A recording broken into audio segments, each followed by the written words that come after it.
what's going on the YouTube? It's SEL0320 representing JVS. So I'm gonna zoom in a little bit.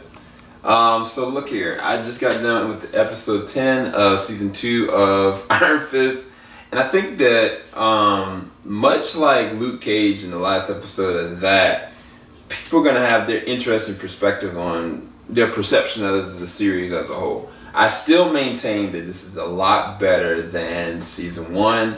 Fighting is top notch. Cinematography is top notch. Acting is top notch. I think Alice Eve as Mary Walker, very interesting and fascinating. I actually wish they would have given me like a flashback of the actual scene and sequence that would have happened. I actually was also looking for the fight that Danny had with Shao Lao. I was actually really hoping for that. One of the things I put in my reaction was I was also hoping to see, you know, the mask kind of make an appearance. I'm not gonna say whether or not you see that or not, but you know, I did have my expectations, and some of my expectations were not met.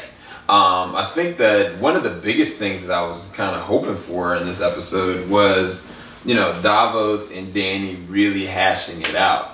Instead, you know, Mary Walker really was a threat for Danny, and then Colleen was the threat for Davos. And it's kind of like it never was ever set up. Now, certain things they did set up about like the Pirate Queen and like the medallion and Colleen's heritage and where that actually lies, and like Olsen freaking Randall. If you know Iron Fist, you'll know exactly what I'm talking about and where that's gonna actually go.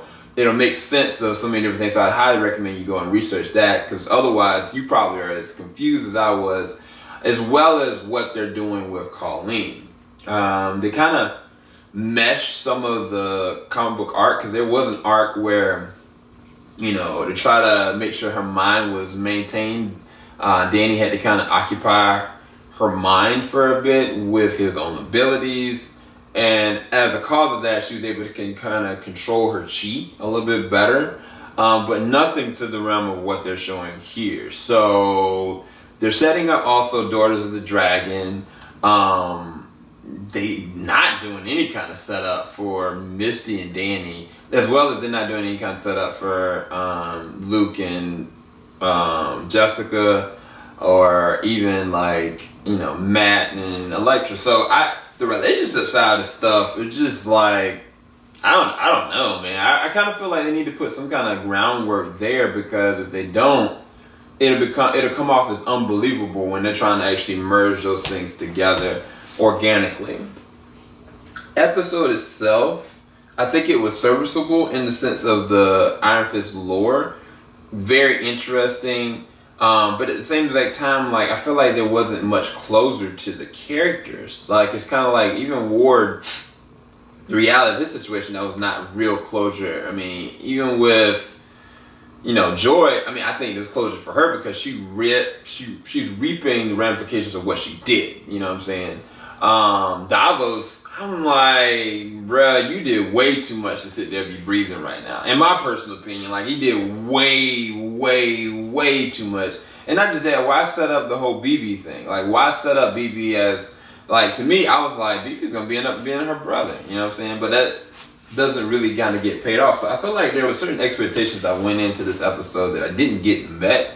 But that doesn't mean, for me, that it deflates the series as a whole. This season, I think this season was actually really good. It's just the character choice of making Colleen be the new Iron Fist kind of like undermines everything that was kind of set up for Danny. I was kind of just like, she can't be the Iron Fist. Like I was like, worried she was gonna die, but that's not what they did. So it's kind of just like, huh? So I don't know. Let me know what you think about the finale. I mean, that final end shot, if you don't understand who Olsen Randall is, that probably confused the crap out of you like it almost did me. I mean, I just wanted a mask, dude. I just wanted to see him fight Shao Lao and a flashback. Those two things are the only thing I really needed from this whole entire series. If they would give me that, man, dude, yeah. But anyway, Hope y'all enjoyed this journey with me and this reactions and these reviews. The reactions will all be on Patreon first thing on Friday night. So hopefully y'all enjoyed this. Keep it locked. JVS, we ain't gonna stop. Have a blessed one, guys. Peace. Call me the wingman, cause I'm on this team. Higher than the flyest spaceship you ever seen. Hotter than the sunbeam, cause it's so real. Call him Mr. Wonderful.